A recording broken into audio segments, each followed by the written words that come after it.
Hello बच्चों, let's read the question. Question says define vector product of two vector. तो यहाँ पे हमें दो वेक्टर के वेक्टर प्रोडक्ट को डिफाइन करना है।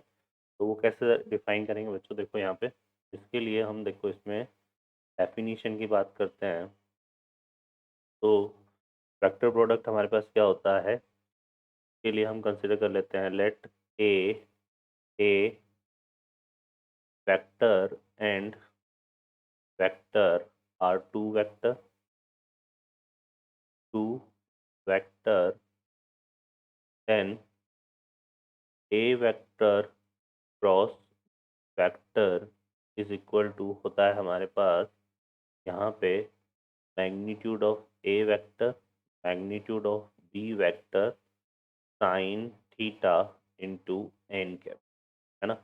और ये जो एन कैप है, ये क्या होता है बच्चों? ये हमारे पास होता है यहाँ पे परपेंडिकुलर। ये इस तरह से डिफाइन होता है। देखो यहाँ पे ये दो वेक्टर हम ले लेते हैं इस तरह से। तो ये दो वेक्टर हमने ले लिए। एक तो क्या हो गया यहाँ पे ए वेक्टर, और एक क्या हो गया यहाँ पे बी वेक्टर। इन दोनों के बीच में जो एंगल है वो क्या है हमारे पास? थीटा। और एन केप क्या है यहाँ पे? ये एक परपेंडिकुलर, इसको नॉर्मल वेक्टर भी बोलते हैं। तो ये हमारे पास एन कैप वेक्टर है जो इन दोनों वेक्टर के क्या होता है? परपेंडिकुलर। ठीक है। तो ये इस तरह से हमारे पास होता है। तो अगर हमें डिफाइन करना हो तो हम इसको A vector cross B vector को हम इस तरह से डिफाइन करते हैं। A vector which